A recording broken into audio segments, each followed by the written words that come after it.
Good afternoon, everyone. On behalf of the Kroc Institute, it is my pleasure to welcome you all to this panel discussion on the theme of the International Day of Peace, Recovering Better for an Equitable and Sustainable World. My name is Kat Bolten, and I was given the privilege of organizing and convening today's event. Before we begin, I would like to invite Luis Miranda, a 2017 graduate of our master's program, to do our land acknowledgement.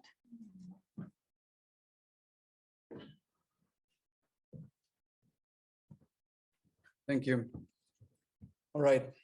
Often when we do land acknowledgements, we can go quickly and read something off a paper, but instead I want to see if I can invite for something a little bit more connected with the land. So whether you're here present or you're watching this recording, I want to invite you, if you want to, just take a moment wherever you are, take a deep breath and think about the land you're in. Think about a favorite spot you may have. It might be by a park, by a creek, spot on campus. If you're not here, it could be elsewhere. Just think about it for a moment. That place that gives you a lot of meaning. And as you think of that land that has meant something to you, I want to invite us to also think about the land where right now, at least, this event is happening. The land that is now known as South Bend, Indiana, that has been the unceded ancestral lands of the Kickapoo, the Peoria, the Kaskaskia, the Potawatomi, and the Miami.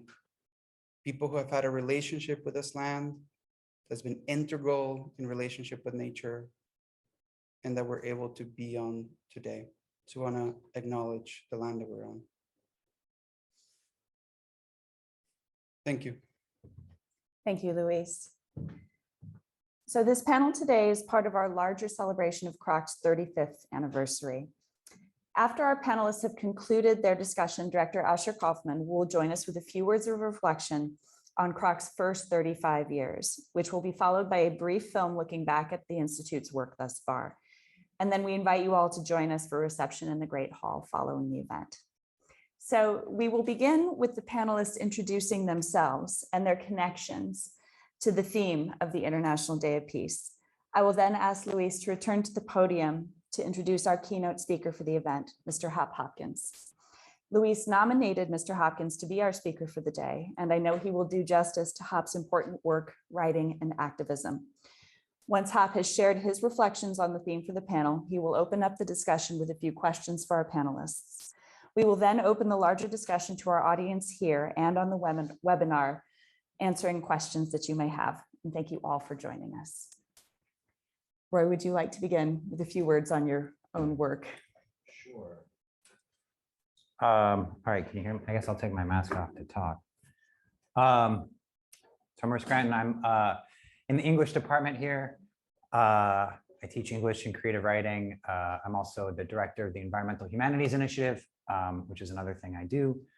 I'll just talk a few minutes, 3 to 5 minutes, you say? Okay, just a couple minutes about the project I'm currently working on. I've worked on war literature and the American war in Iraq, and American militarism, and climate change, which is all of that sort of feeds into my current project, which sort of begins from a July 2017 article by the journalist David Wallace Wells, which opened with the line, "It is, I promise, worse than you think." That article was called "The Uninhabitable Earth," and it was about, it looked at extreme cases of global warming, and synthesized all this research and interviewed scientists, and just painted a very dire picture that David Wallace Wells argued was the most accurate picture of where we're headed absent immediate significant action on climate change. One of the things that was interesting about this piece was that he was immediately attacked as soon as it came out, not just by climate denialists on the right, but also by people on the left, by scientists, by activists, climate change activists. He was attacked he was attacked for some minor inaccuracies. There was really only one substantive inaccuracy in the entire 7,000 word piece, but he was attacked mostly for the mood of the piece, right? And for not focusing enough on solutions. He was attacked fundamentally for his pessimism. The climatologist Michael Mann attacked him for the so-called doomist framing that Mann argued would foster hopelessness and despair. And I know, I understand, I see Michael Mann and Bill McKibben and countless activists have been working for decades, right, to fight for mitigation on climate change and to stop climate change. And they've key to that long campaign, people like Hop Hopkins, right? The key to that campaign has been a commitment to optimism. It's been an optimistic commitment to mitigation. Now, I would argue that, I mean, it's difficult even to imagine how this campaign would go on without this kind of optimism. But I also think that this optimism has caused some harm and limited conversation. I think it's helped dismiss some of the worst case scenarios.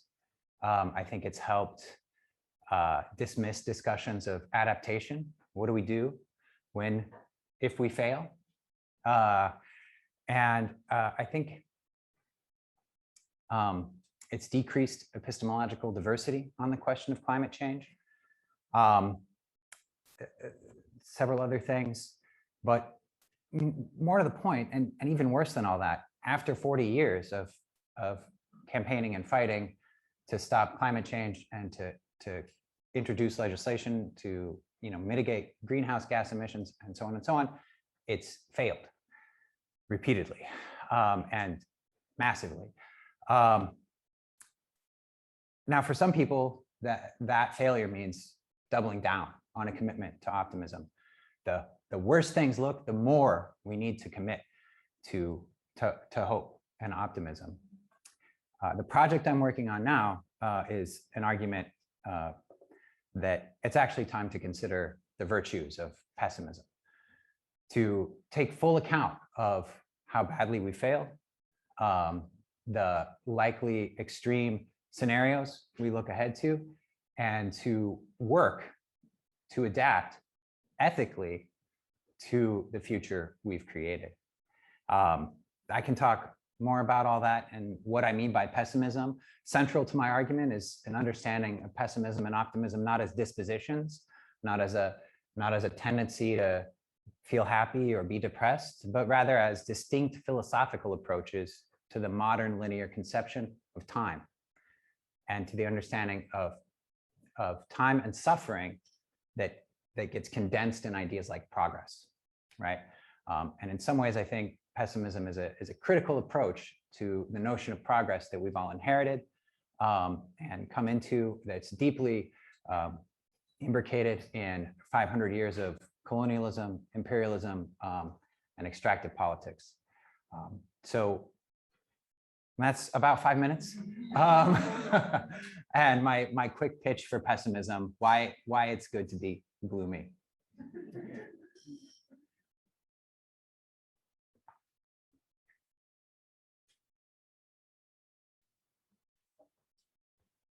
Hi, everyone. Yes. I'm Maira Hayat. I'm a faculty member in Environment and Peace Studies.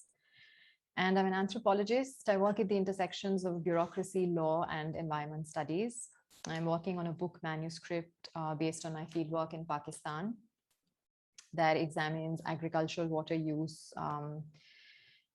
It examines disputes around water use and distribution, and it also charts the colonial lineages and resonances of modern development efforts in much of the global South to make irrigation more efficient. And so part of what I'm going to say today comes from the language that dominates in this development work and discourse. So representations of the global South, the poorer parts of the world, the developing world, the third world. Each term is a politically charged one, but more on that later.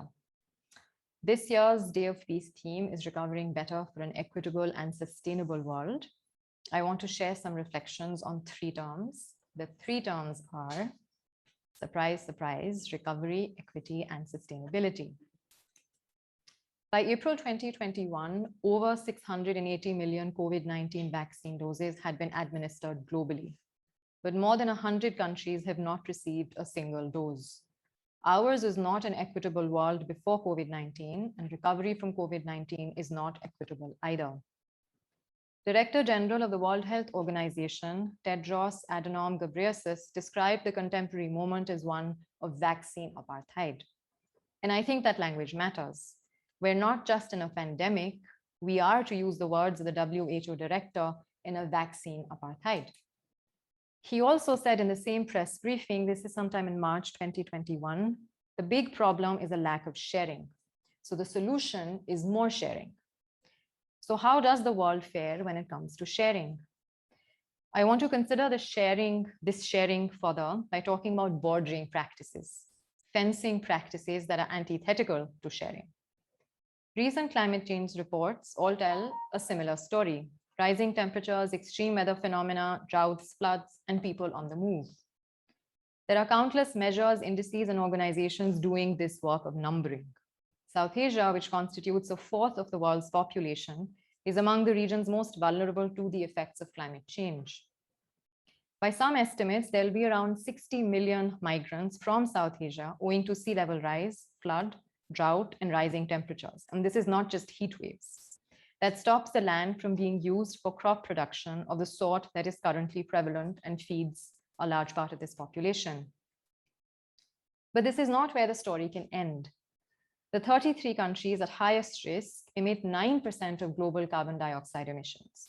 The 10 highest emitting countries are responsible for 70% of global emissions. So some of us are doing the damage, and some, that is, others of us, are suffering immediately and horribly. More immediately, here's what the media presented to us just yesterday. Images that I came across to my utmost horror of US border guards in Del Rio on horseback rounding people, Haitians, up with whips to deport them. The specific political legal technique enabling such deportations is Title 42, a public health authority that both the current and previous administrations have cited as a public safety measure and basically a way of dealing with COVID. Recovery begs 2 questions for me. Recovering from what and towards what? What is the end? Is it a return? Is it something new? Is it something better? For many people, the pandemic was one of multiple other problems that they were already navigating. It was layered on. COVID was not and is not the only problem. It may perhaps be better seen as a vector of inequality, a vector around which much older lineages of dispossession and violence coalesced. I also want to note the temporal disjunct that talk of recovery foregrounds for me, and I suspect for many of us here. COVID-19 isn't over, at least not everywhere, at least not for everyone. Talk of recovery seems premature, particularly in some parts of the world. For example, the parts I mostly work in and call home. So the point I think I'm trying to make here is a specific one about location. From where are we speaking? Who is the we who's speaking? Next, a few words on sustainability. And I offer these very much in the spirit of an invitation to collectively work through the meanings of sustainability. One way to do this might be by rendering it as a question. Who do we grow, flourish, prosper, live at the expense of? At the expense of our environmental surrounds? At the expense of time, i.e. living currently in a way that makes it impossible for future generations to be? At the expense of places? At the expense of populations we deem less worthy, non-valuable, less valuable, disposable? And I just very quickly want to link this to another talk that happened some weeks ago, where the speaker said something to the effect of, we had to get out of Afghanistan and we have to deal with domestic issues of race and gender. But one official reason for the US invasion of Afghanistan was saving Afghan women, was saving Muslim women. And how to make sense of US imperial aggression other than in terms of a global racial distribution of life and less valued, non-valued or killable life. Less than a month ago, US drone strike in Kabul killed 10 civilians, 7 were children. It is the racialization of some life as valuable and worthy and other lives not so much that enables this. In conclusion, I want to return to what I said about the politics of our idioms. And this is a point, I'm currently working on this specifically. It's on representations of the global South in climate change conversations, in conversations of environmental violence. Too often the global South, as this undifferentiated mass of people, politics, inefficiency, disorder, mismanagement, disaster, disease, figures in climate discourse as site, place, object in need of help, or as mirror that the West can hold up. Oh no, their present will be our future, which in itself is an interesting inversion of an older era of thought about the global that saw the West as the promised future for the recently decolonized rest. Such simplistic representations miss historical and ongoing inequality within the US, but also miss, one, the advanced, complex, sophisticated work that people, movements, and institutions in the global South are doing to adapt to climate changing realities. And number two, that a lot of the US's dirty work is done outside the country's borders. Thank you. Thank you, Maira. Thank you, everybody. Hello, my name is Father Emmanuel Katongole. I'm a professor here in the Kroc Institute, Theology and Kroc Institute. So bringing both theology and peace studies together. When I think about this topic of sustainability, of a new future, of going forward, recovering better, I cannot but think about it in terms of the notion that has been proposed by Pope Francis, the notion of integral ecology. In Laudato Si, Pope Francis makes numerous statements where he shows that everything is interconnected. One of the most recurrent words in that letter encyclical is interconnected. Everything is interconnected. The cry of the earth, cry of the poor go hand in hand. We're not talking about two crises, one social and the other environmental, but one complex crisis. And therefore, he also calls for integrated approach, an integrated approach to fight poverty, care for creation, and restore human dignity. And he calls for an integral ecology that brings together different approaches, different methods of research from science, economics, politics, also including spirituality, that all these different approaches need to come together if we are to provide a kind of coherent and comprehensive approach to the crisis that is facing us. So this notion of integral ecology seems to be very promising, and it is the kind of the intersectionality that here at the Kroc Institute, we want to work at that intersection. But it does raise so many theoretical questions as well. What is integral ecology? How is it related to other dimensions and other notions? For example, integral human development in Catholic social teaching. How is it related to other approaches to environmental ethics? These are the kind of questions that I'm working at from both a theoretical point of view, but also a practical point of view. From a theoretical point of view, I teach a course on peace, integral ecology, and human development, where I begin to kind of work out some of these interconnectedness, but also raise some of these theoretical questions in order to gain a deeper understanding of what this integral ecology is and what is its promise towards, in a way, the conversation, the dialogue, as Pope Francis calls it, that interdisciplinary dialogue for the future of our common home.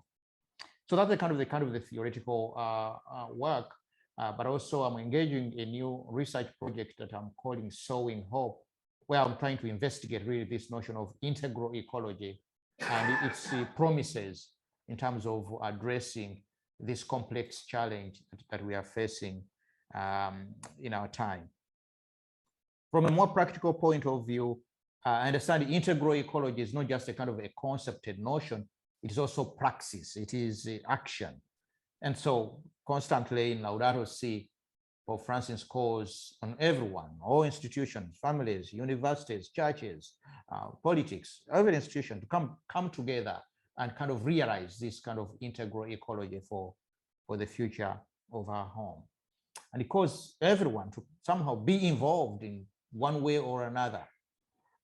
In my own case, this involvement has meant working with some communities, rural communities in my native country of Uganda, working with the young people to address the challenges of poverty, especially in the rural communities, environmental degradation, of lack of food, and also the question of conflict in very, very concrete ways. This is the work of the organization of Bethany Land Institute, really responding to a call for action in terms of using this notion of integral ecology. So by way of conclusion, I can say my understanding of the challenge that is facing us using this notion of integral ecology is to invite us, at least in these two complementary approaches, a theoretical approach, really seeking to understand the challenges that are facing us and the interconnectedness of all these challenges, connections with peace studies, with the ecological ethics, with the all other different approaches on the theoretical level, but also engaging, trying out, experimenting, if you like, with these new forms of integral ecology. I think, to conclude, I think what this seems to point for is the need for us more and more to turn into scholar practitioners who can do theoretical reflection, but also somehow find ways to concretely engage at the ground in terms of the challenge that is facing us around this notion, around this issue. Thank you very much. Thank you so much, Emmanuel, and to the rest of our panelists. We see some divergent points of view, perspectives on what recovery, what sustainability, and what equity actually look like. And in order to do justice to an introduction to our speaker, I invite Luis to return to the podium with a short biography of Hop and how it is that he's joining us today. All right, thank you, Kat.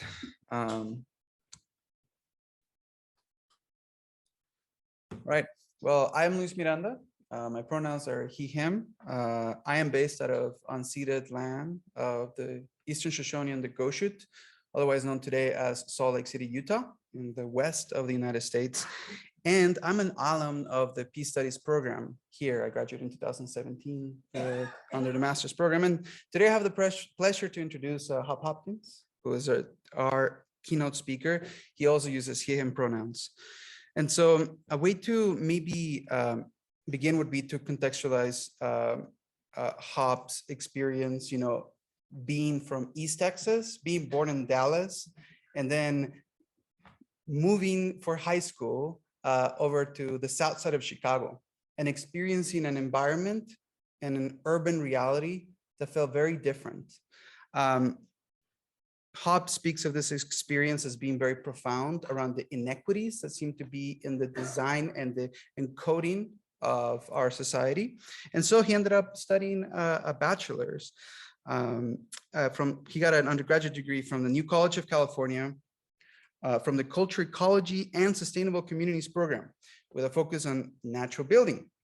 So it isn't here, is not just that racism is interpersonal, but it's also structural, right? Something that we're familiar. Fast forward to the late 1990s, and you can find Hop in the middle of the Great Battle of Seattle, right? Struggling against the work that the WTO was trying to do and figuring out how to move the voices of activism into the forefront. This is also a moment not only to struggle against an economic system, but it starts seeing as well the relationship with environment and race. So more recently, Hop has been doing work on HIB, well, I shouldn't say more recently. He has done in the past work on HIB. He sits currently on the board of Los Angeles Food Policy Council's Food Policy Council's leadership board. So work around food justice. He's also a certified arborist, master gardener, and has earned a permaculture design certificate. I cannot, I struggle keeping my orchid alive. So alongside his wife of 18 years and their daughters, they steward a quarter of an acre of land inhabited really close to Los Angeles by their pet Australian shepherds, chickens, honeybees, fruit trees, and multiple compost piles. Right now, Hop is a fellow, climate justice fellow at Antioch University in Los Angeles. So the connection that is most alive for me here is the connection because I work too at the Sierra Club. I am an organizer with the Beyond Coal campaign, and I'm based out of Utah.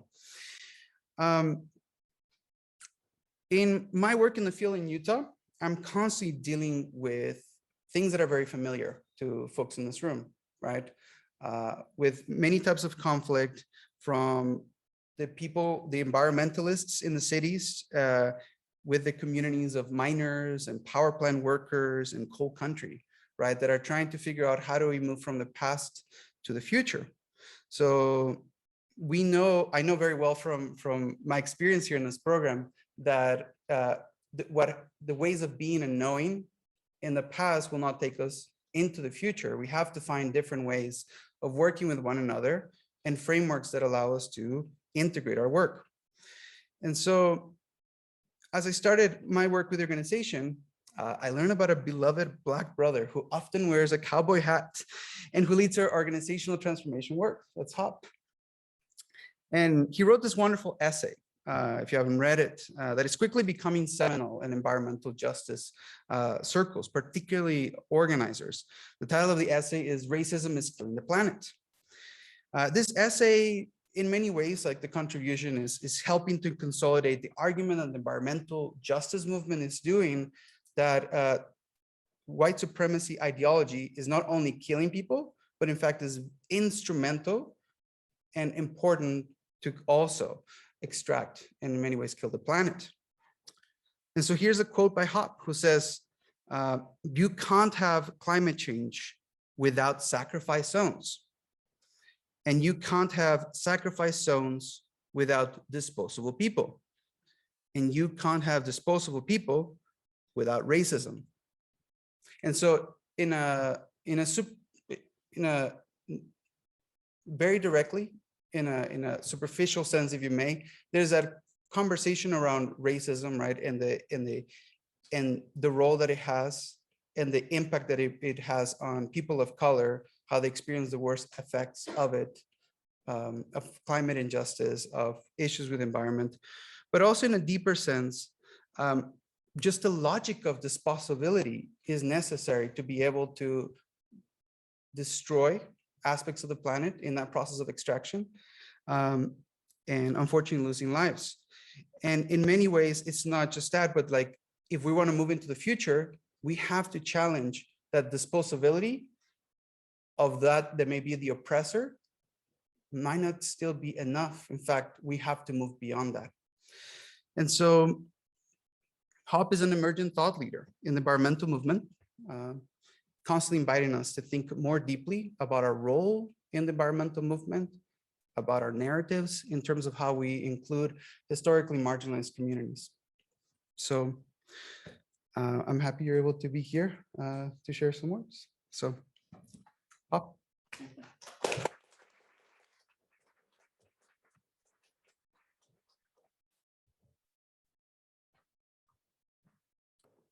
All right. I am operating today at the intersection of jet lag, slight hunger, and fear because I was a little late and Kat was having a moment there quietly. She's very practiced, I must say. So I really want to welcome everybody here, to all the folks who are watching over the internet. Welcome. I especially want to say welcome to my family, my wife, Adelila, my two daughters, Amiyali, Ayana, and my mother, Nana Wadia. Again, my name is Hop. I use he, him pronouns. I live about 45 miles northeast of Los Angeles in the foothills of what is now known as the San Gabriel Mountains and what is unceded Tongva and Chumash territory. Thank you to the panelists. Really appreciate it. Hope you all weren't too worried either. But I'm here now, and I'm going to do something that I warned Kat that I was probably going to do, which is probably go off script a little bit. And it's always, as an organizer, to Father Emmanuel's point about being an activist scholar or a scholar, a practitioner, as I believe you put it, is kind of intervening in spaces. And so one thing you do as an organizer is you always try to understand who's your audience to ensure that what you're doing and what you're saying is relevant to those folks who are here. So I don't know anything about you all, except for I see two sets of eyes. Some are covered with glass looking up here at me. And then there's a couple hundred people online. And so I just want to get a raise of hands. You can, I don't know if the chat function is operational on the online community. I'm just curious of who here is, who here goes to Notre Dame? Who here goes, is everyone in the audience all from the community? You can raise your hand, you have to lift your hand up. Okay. All right, cool. And how many are graduates of a program here? All right. How many are currently in either a PhD or a master's program? And how many folks here are associated with either teaching or administrator or a student in the Kroc Center? All right. So we have a mostly homogeneous crowd here. So we're in a little bit of a thought bubble. There might be a lot of alignment and agreement. There might be some slight disagreements, but it's important for us to know that we might say we're all family, right? We all come from the Kroc Center, and we have been exposed to some very similar ideas from a number of thought leaders in the field of peace studies. And so we are creating a community, even with the folks who are listening, because some of those folks may be in their dorm room or maybe somewhere else, but they may be here. And I think it's always important when we think about the community we're making, who consists of that community. And I will talk a little bit about this more, as one of my influences are the Zapatistas and their understanding of what a different world looks like. And when they make that offering of thinking about a world where many worlds are possible, where in this world right now, there's only one world that's really possible. And it's based on extractivism and disposability. And so I have some points here. I'm gonna try not to talk too much from my notes, but I do have notes, and I'm gonna talk for, I think, what might be 20 minutes. It might be less than that, because my talk changed over the time I was here. I met with some master's students at breakfast today. I met with the panel for lunch, and I'll be meeting with some PhD students today. And then there are all of you all. And as I was thinking about what I was going to say, it really helped me to understand what you all were already saying, what your conceptualizations of the issue that you're trying to solve were, and what kind of modalities you thought were important and effective. And so for the past, and thank you very much for that wonderful introduction. I hope that I'm able to live up to all of those things that you said. Otherwise, you all can get your money back at the door.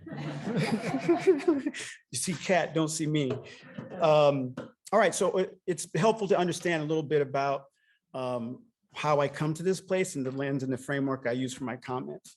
I was heavily influenced by the Black Panther Party, particularly them developing interventions within structural racism that actually looked at the communities they were coming from, what were the real issues that they were facing, and then creating projects to address them, like the Free Breakfast Program, which is part of why we have a breakfast program across the United States. This came out of the Black Panther Party. And thinking about the way the state intervenes when you're trying to make social and structural and societal change. When the Black Panthers stormed, well, they actually didn't storm, they just walked into the Capitol in Sacramento. That action, when they were toting unloaded weapons, changed state legislature. They actually made a law to prevent that from happening, whereas before it was okay. You just couldn't be Black and do that.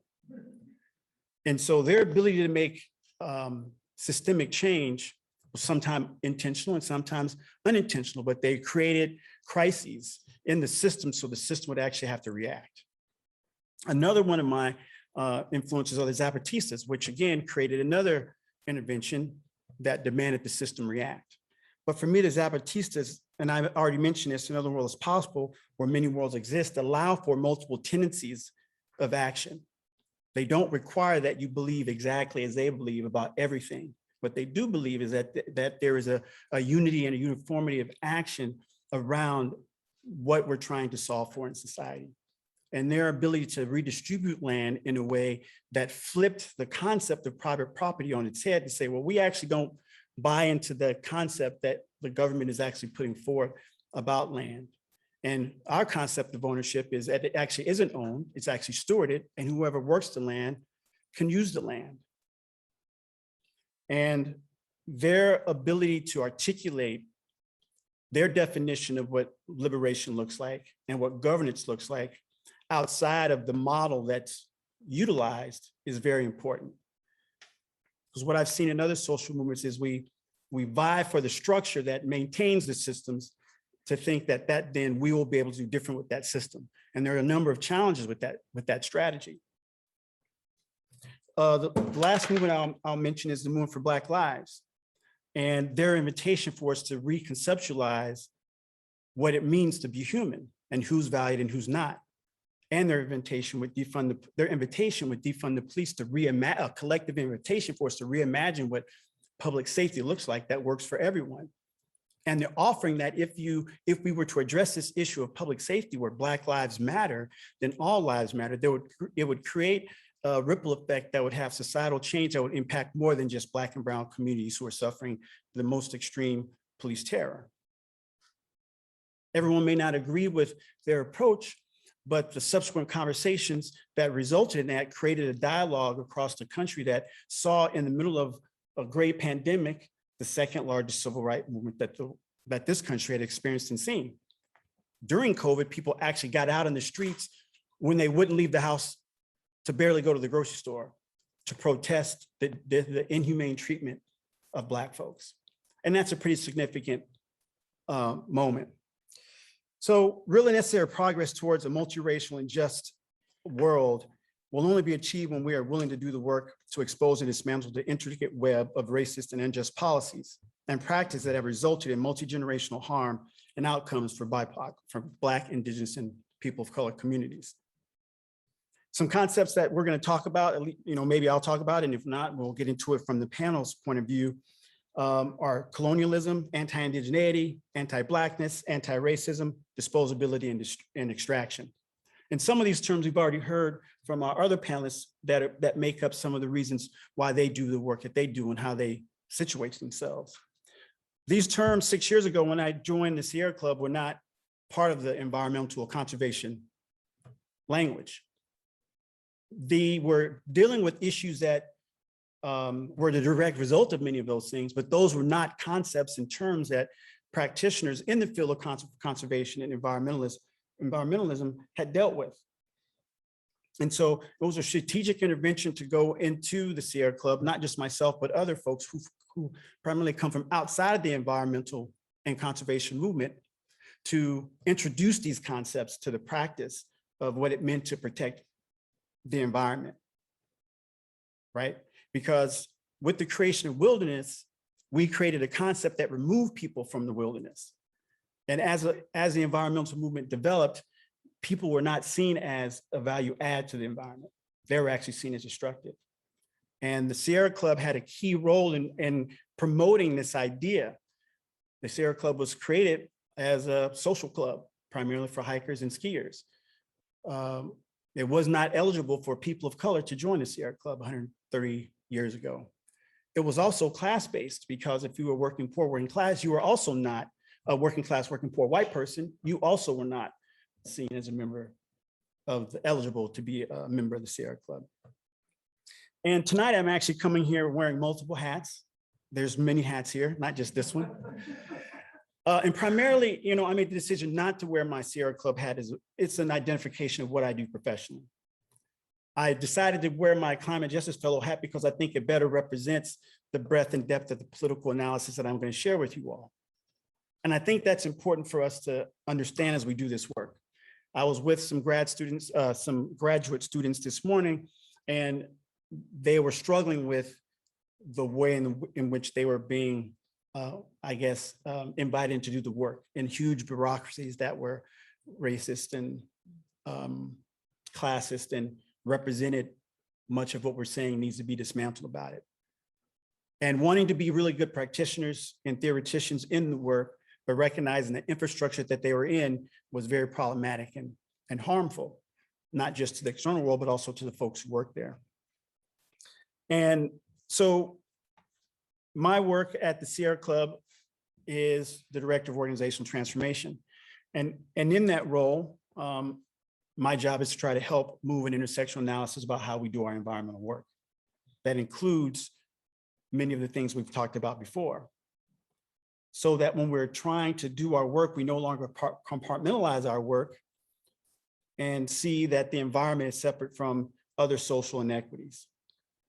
That you cannot disentangle those from one another. And while you're trying to fix one problem while avoiding other problems, you end up supporting the status quo that just perpetuates those other problems.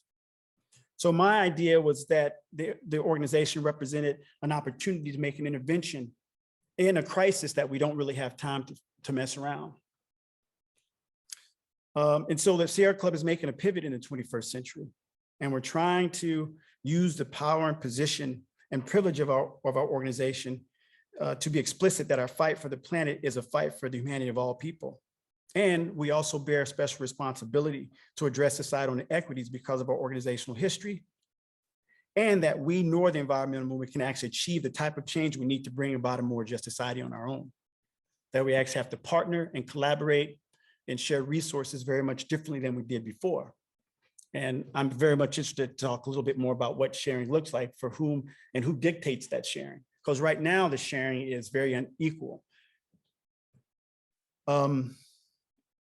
The conversation this morning also reminded me that, we have founders, and some of those founding members of our organization had some very pernicious and racist ideas. And that we actually can't separate, in many ways, those ideas from the kind of work that we do. The separation of people from the environment, the class-based nature of their analysis about who the environment is for, who it wasn't for, and general access around democracy. And what does it mean to be in community with each other? And we've been going through this for the last few years, as many organizations have been going through some internal navel gazing about what it means to be who they are and how do their origins impact what they're able to actually do in the future to address problems. And I've seen in the last 6 years, our organization go from what we call the multicultural organization to diverse and equitable organization to an organization now aspiring to be an anti-racist organization. Part of the reason why I wanted to share the organizational trajectory is because I think many of you are probably engaged in conversations around institutional change.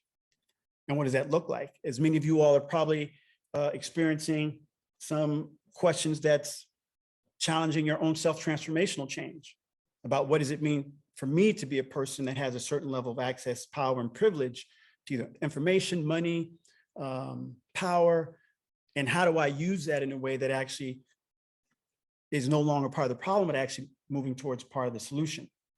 And institutional change is very challenging and difficult because many of our personal identities are wrapped up in the institution in which we are, which is a large problem of where we're going to go this evening. And what does this actually look like in practice? To be part of a multiracial, intergenerational, cross-class movement that addresses climate with the intersectional analysis that allows us to see that racial justice is inexorably connected to climate justice. And it means some of the things I've said, coming to terms with some of our internal, coming to terms externally and internally with our founding members. For example, we had some very challenging and problematic ideas about population and population control and who was at the root cause of some of our climate issues. We were a very anti-immigrant organization for a time period. In fact, our board was almost taken over twice by right-wing organizations because they saw the power of the infrastructure and what that infrastructure could be utilized to do. A lack of centering frontline communities. And we're making efforts to educate our funders and on the need to fundraise grassroots groups directly. Our organization has shown up in multiple letters from environmental justice and climate justice communities trying to call us out sometimes about our practices and trying to call us in sometimes about our practices. And I wanted to say that because I think part of the reason why I'm here is because of the article I wrote while I was at the Sierra Club. And so in order to transition and make a move towards this intersection of climate and racial justice, is we have to look at our work differently. We actually have to develop anti-racist leaders. We have to actually work in extraction and disposability in the natural and the human environment. We have to build just and right relationships with Black, Indigenous, and people of color communities in the ways in which we haven't done that work before.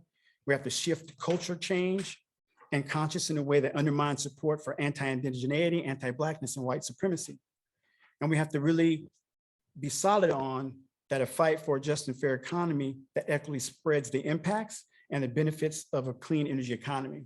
This goes to what you were saying earlier about sharing. If we're going to move to a different place, right now, the extraction and disposability is happening primarily on Black and brown bodies and in Black and brown communities and those geographies in which they inhabit. And moving forward, a just transition is inevitable, but justice is not. And I take that from our friends at Movement Generation that recognize we're going to transition to a green, clean energy economy. The question is, where will the disposability and extraction reside? Because there will be that regardless. Will we then look at the extraction and share the necessary extraction for that transition? Will it then be shared more equitably between the developed and underdeveloped world, between white communities and Black and brown communities? And if we don't take those things into consideration, we then end up promoting policies and systems and supporting systems and structures that inevitably just retrench what it is that we think we're getting rid of. And so when I was thinking about my comments here and the work I did as an HIV AIDS activist some 20 plus years ago, it reminded me of the pandemic, because much of the anger and challenges with the way in which it's being dealt with was the same anger and the same emotional and political issues that we were dealing with, that I'm dealing with now. And so in May of 2020, I wrote about that anger, and I wrote about how I wasn't surprised, learning that Black people were almost 3 times more likely to die from COVID than their white counterparts. And I also wanted to articulate that Black folks saw this coming a mile away. We have a saying in the Black community that when white folks catch a cold, we catch pneumonia, because we know we're going to be doubly or triply or quadruply impacted by whatever happens, because of the cumulative nature of structural racism has already created conditions for us to be less able to withstand the new event that happens, whether it's economic, social, cultural, what have you.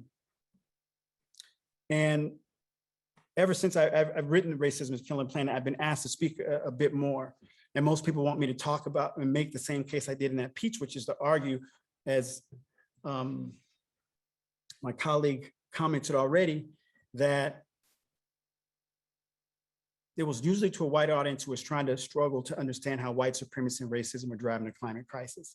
And we continually struggle with this. And in the article, I laid some foundational history that helps make the point that you can't get to systemic change if you don't get to the systemic problem. And the systemic problem that cuts across most of what we're working on, if not all of what we're working on, is the system of white supremacy, extractivism, and disposability. And the climate crisis is a product of the legacy of colonialism, slavery, and racist policies and structures. So when I wrote that, I was trying to articulate how you can't disentangle racial justice from climate justice, that climate change and environmental justice are the inevitable result of a society that values some lives and not others, and prioritizes profit over people. And it makes those lives, those Black and brown lives, more at risk always. And the pandemic, again, is an example of this. And there's nothing real special about COVID-19 that hits Black people and Black communities harder. And I wrote that COVID-19 wasn't a conspiracy against Black people. It was actually much more deeper than that. that the whole society that we live in is a conspiracy against Black lives. That anti-Blackness and anti-Indigeneity were the foundations of this country, and the foundation of an economic model that continues to present most of this extraction and disposability in those communities to the benefit of others. And if we have any hope of addressing climate change, we actually have to go to the root cause of the issue, which is those beliefs that some lives are more valuable than others. And I was commenting over dinner last night, said, whether or not you're an activist knitter or working on housing or working on transportation equity, when you look at when you take a systemic, holistic view to the issue, it gets back down to this issue of whose lives matter and whose lives don't matter. And over dinner last night, I made the analogy that I think it's helpful, because we were talking, I'm allergic to mushrooms. I probably shouldn't have said that on YouTube so someone doesn't slip a shiitake mushroom in something I'm eating or something just to test out my theory. But there it is, it's out there now. That climate change is a cumulative metaphorical mushroom of the chronic injustice of colonialism and white supremacy. And anti-indigeneity and anti-Blackness are the mycelium running under the ground upon which we all stand. So that we're experiencing is a result of a well-functioning system that's embedded throughout our society. And if we continue to try to address the mushroom as the issue without addressing the mycelium, which is the pernicious beliefs and systems and structures, we're always going to be chasing mushrooms. Right? We'll never get rid of the mushrooms if in fact we were trying to get rid of mycelium. But the systems of structure we're trying to operate are out there, and they permeate all the things that we do.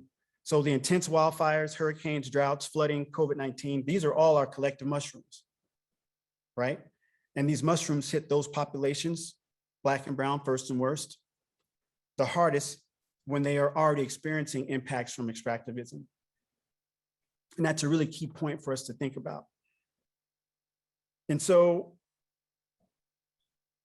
when I think about this day and I think about what does this have to do with peace, I think about the same equation that I used then, in that what we're doing is extracting both human and natural resources.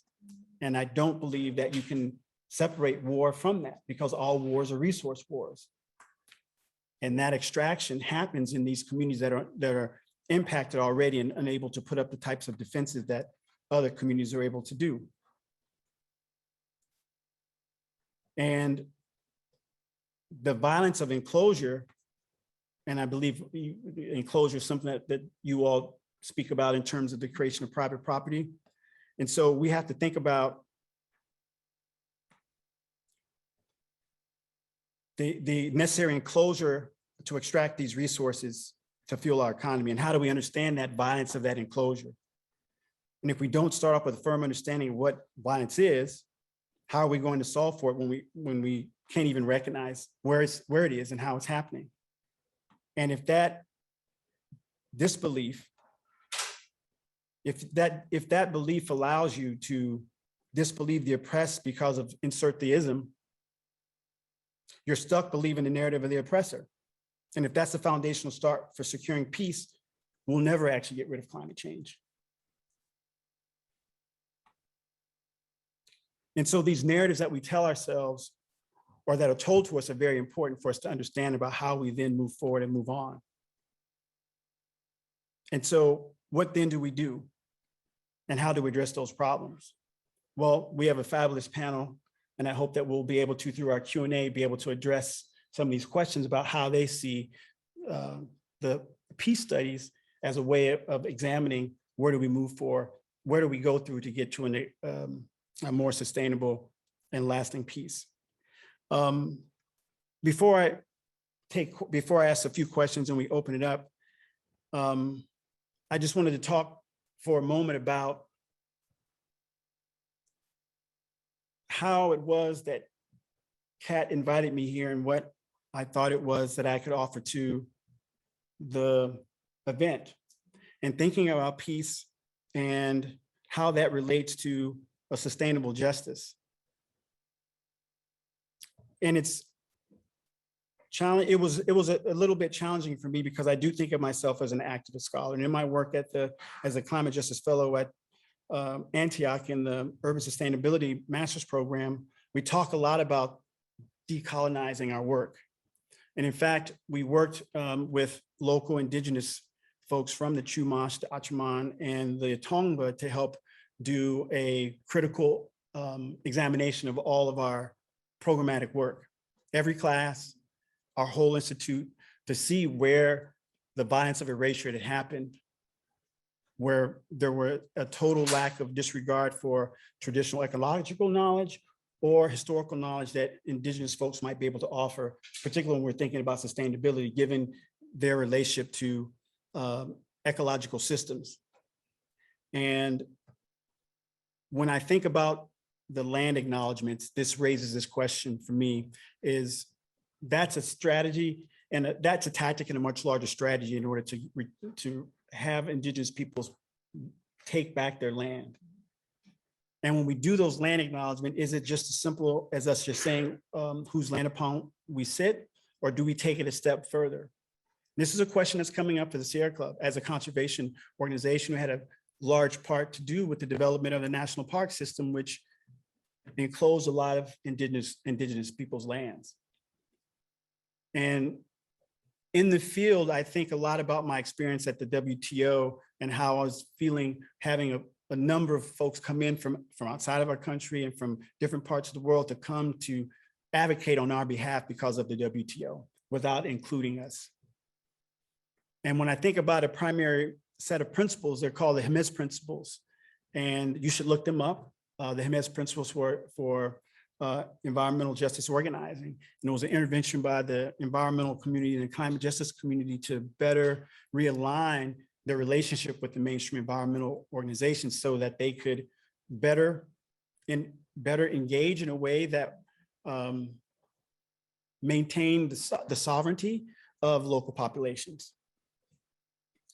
So I'm not certain what principles or set of ideas permeate through this Department of Peace Studies, but I would think about that as a way to create a much longer lasting intervention in the system. When I opened up, I talked about that this was a community, but we're online, we're in our dorm rooms, and we're gonna go out in the world and do our work. And if there's a set of principles that we could work from, like the HEMES principles, then we can also be part of the process of making another world possible where many worlds exist. Thank you.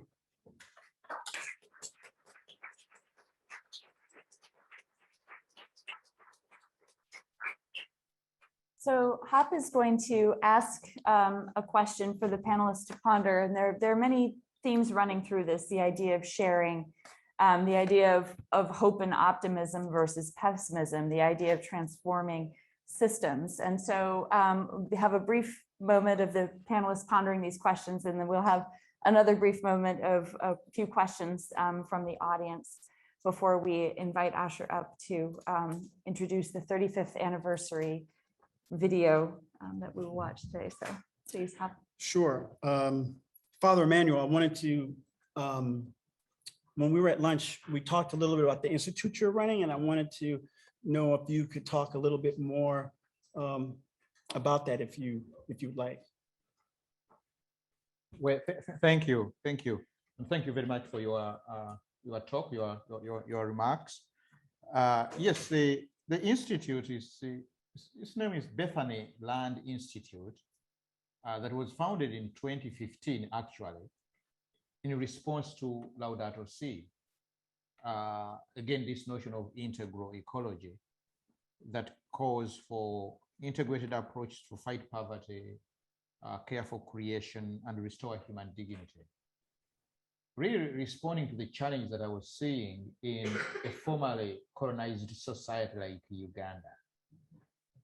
Where are some of these challenges? Ecological degradation, reforestation, the food problem in the rural communities, migration into the cities, and so forth, are kind of really almost written into what I describe as the modernity of Africa, of many so-called post-colonial societies.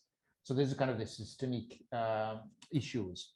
And so we wanted to try out this integral ecology through an experiment in the rural communities. How about we work with the young people, especially those that have failed, the society calls failures, the poor ones, and then kind of try to kind of create systems through which, through learning, they can claim a sense of dignity through working on the land, claiming the land as a part of their identity, but also as a means of economic sustainability for them.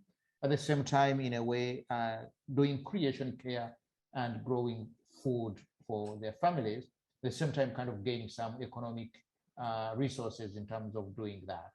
So that's how this started. And this is what is going on in very, very concrete ways, trying to really address these kind of post-colonial issues that are really affecting many African countries of deforestation, food insecurity, ecological degradation, and the whole question of erosion of identity. We could look at many of these young people, especially in the context of bad governance and lack of any economic possibilities. They are really wondering, who am I?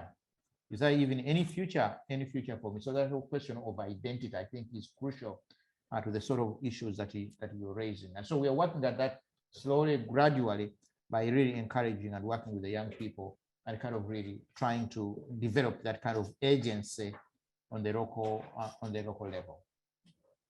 That's what we're trying to do in this institute. Thank you. And Roy, I wanted to ask you a question about ethical adaptation. You spoke about ethical adaptation during lunch, and you addressed this idea of the pessimism related to our failure, and that coming to grips with where we are, with the reality of that, you think it's time for us to move in that direction. So I was wondering if you could talk a little bit more about what an ethical adaptation looks like, given the state of failure that we're in addressing the issue of climate. Yeah. Thank you, Hop, and thank you for your rich and complex remarks. There's so much history there, and we're so entangled in history. It was much food for thought.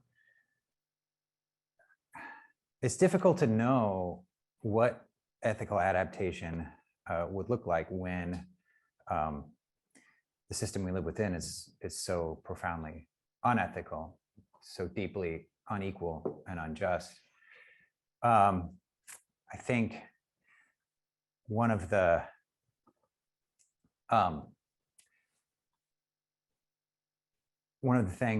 values, one of the virtues that pessimism offers in moving toward ethical adaptation is that it recognizes real limits to what's possible for human collective projects, for human individuals, and in some ways forecloses the utopian progressivist possibilities that have been sold to us under capitalism over and over again, that have in some ways allowed people to put off questions of environmental and racial and economic justice into a future which we have not arrived at yet, but which we are inevitably tending, right?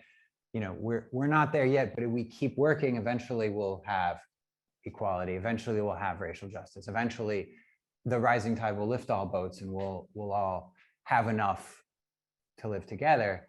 But that day never comes, that optimistic promised day, because of the deep structural inequities of the system, because of the way that fundamentally this optimistic progressivist notion is built on extraction, several different modes of extraction, and winds up being a kind of bill of sale presented to us as a promise, you know, in many ways, you know, founded on burning coal, burning oil.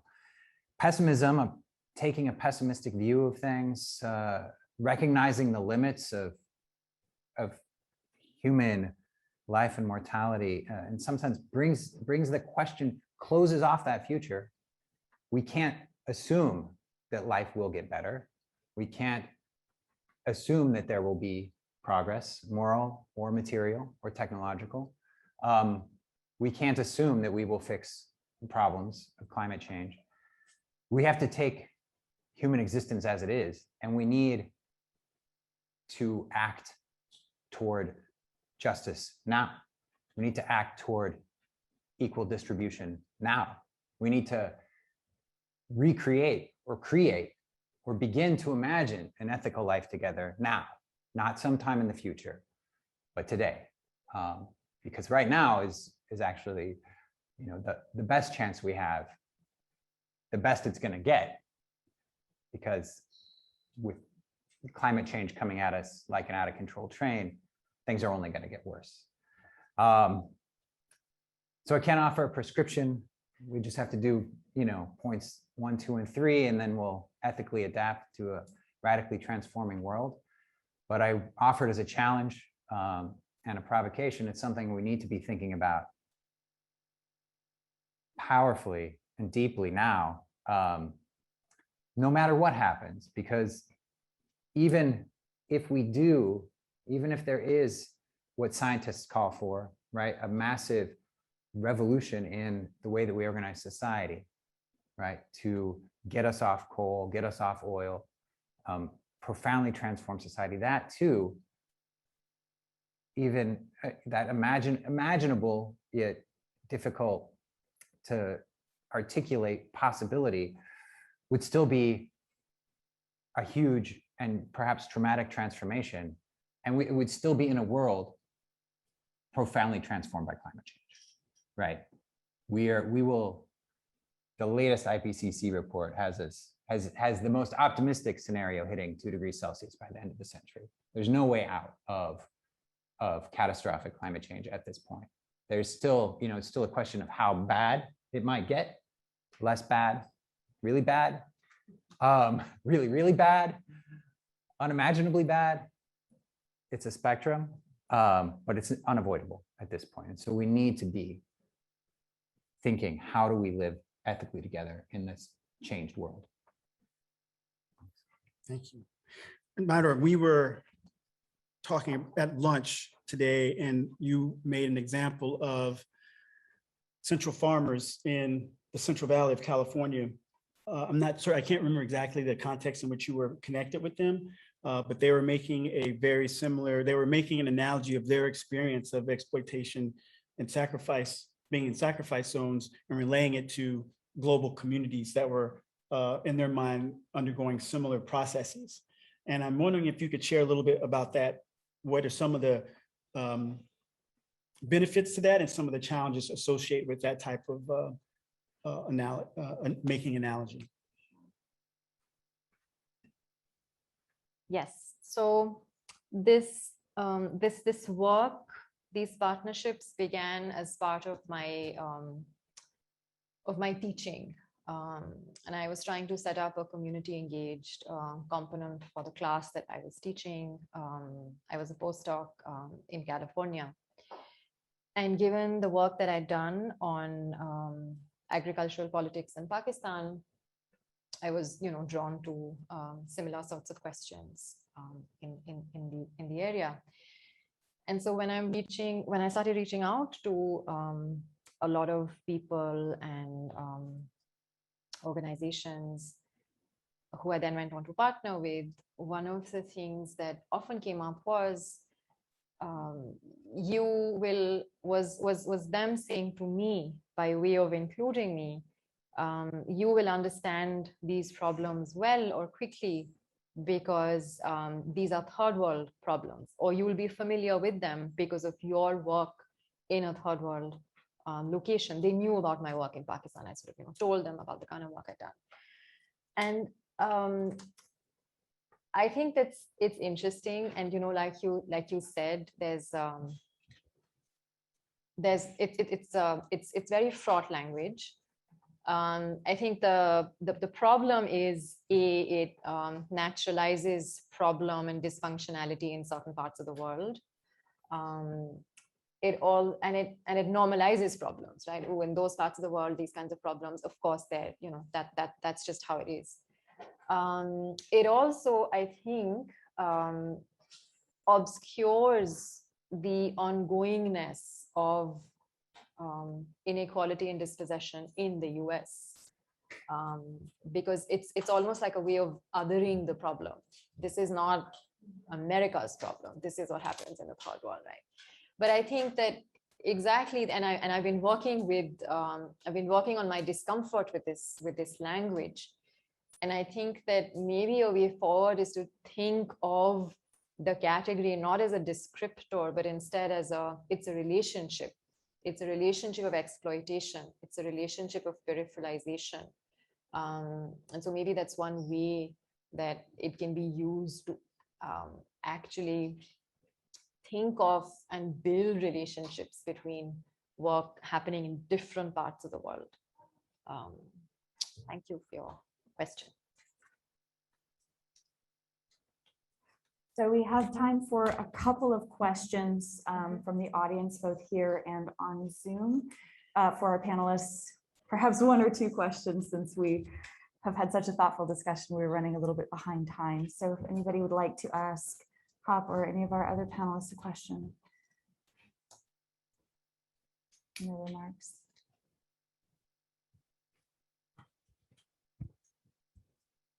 You're going to have to raise your hand. We did have one question online that we can start with. Okay, great. From Khan Shairani, one of our PhD students. So he asks, is it possible to remove disposability and extraction moving forward and decolonize our economic system to remove these practices? Or is it only possible to make sure these inequalities don't exist across racial and geographical divides?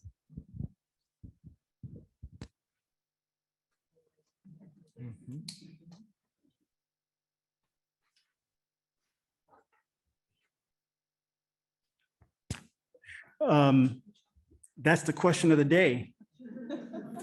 And I think that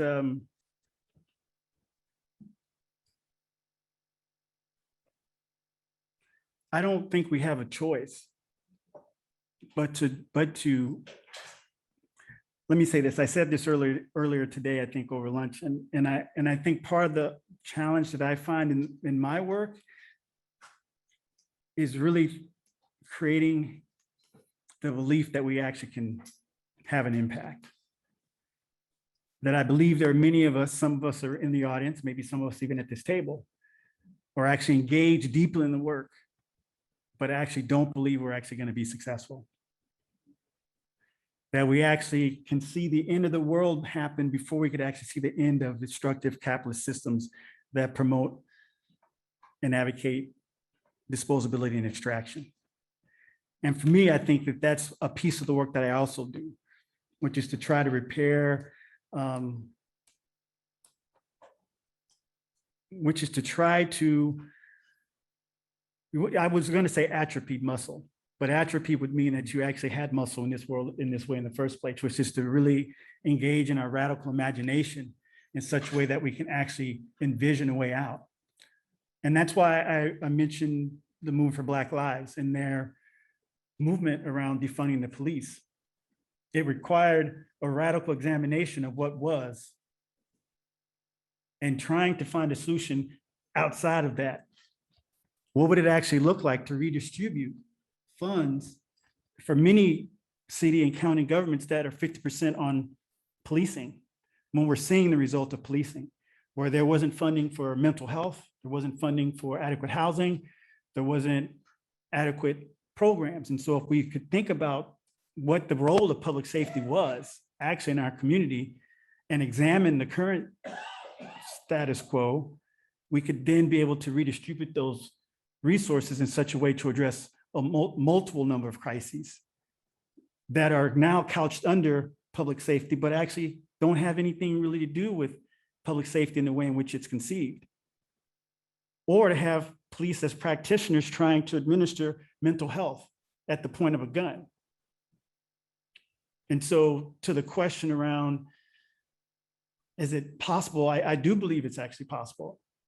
I don't know the exact dates, but we were once in a feudal economic system. No one could see beyond that. And it took a couple, 300 years before capitalism destabilized feudalism as the main economic way in which we thought about things. I couldn't do this work if I didn't actually think it was possible to do something different than what we've got. I didn't always believe that. I was actually one of those people who actually could see the end of the world before I could see the end of capitalism. Let me just add one point, and that comes to mind when we talk about issues like decoloniality, decolonizing the economy. All these seem to be very huge, big enterprises. Decolonizing economy. One of the people that I attentively listen to read is the activist and the scholar Wendell Berry. I think many of you know Wendell Berry. One very influential essay that he entitles "Think Little." I like that essay, "Think Little," because he says climate change, even climate change activism, can actually end up destroying the world if we kind of think in these kind of abstract ways. What he means by think little is think in very, very concrete ways, but also in ways that are connected to local forms of engagement, engaging local communities and engaging local politics, local ways of working at these issues.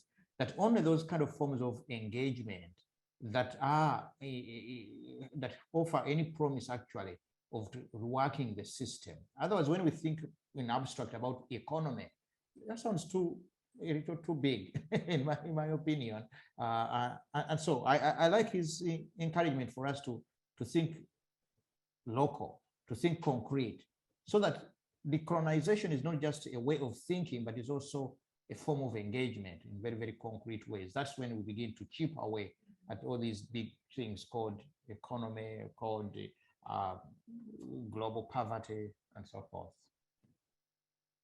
Thank you.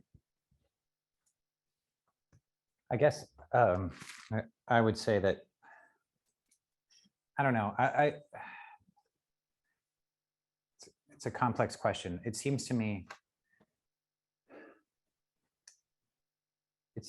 humans always find ways to differentiate and even to create hierarchies, but there are ways to do it there are ways that humans do it sometimes in less centralized and less oppressive manners. The long resistance to urbanization and civilization throughout history is testimony to that. I think one thing that we need to come to terms with is that global capitalist civilization, as we know it, is not going to survive climate change. What happens after is it's something that will emerge from the actions of countless individuals and states and communities, people working together in places like this, in places like the Sierra Club, and in all kinds of places. And that's, I think, what we need to be thinking about and imagining and dreaming our way into is what kind of new world is possible. Yeah. Just really briefly, I'm sorry. I should have mentioned this. I can't remember the gentleman's name who asked the question, but should check Movement Generation. They're Just Transition. They put out a very good zine, popular education tool called a Just Transition zine, and it talks about this very question. And that's a more concrete way of, we don't have the time, but it's based on the 4 Ds. And they talk about the need to democratize, decentralize, decarbonize, and decolonize our energy. And that's a very specific way in which of going about doing it. Democratize, we actually need to wrest the control of our energy systems away from corporate control and give it to local communities. We actually need to decentralize, we need to decentralize, democratize. Decentralize, it means that it's based on resources. Different communities have different ways and different resources at their disposal, and they ought to be the ones who are making decisions about how and what and where the energy extraction and the energy production happens. And then decarbonize, yes, we actually do need to worry about the carbon, but at this moment, decarbonization is actually compartmentalized in our addressing of it. And as Matt has talked about, the focus on that is actually creating other challenges and not rectifying the cumulative impact of the extraction. And then decolonize, which gets at this larger issue, that these cannot be done separately. They're overlapping in some ways, but it's a complete package of thinking about how to recreate an economic system and a way of being and doing in the world that could help us get to another place.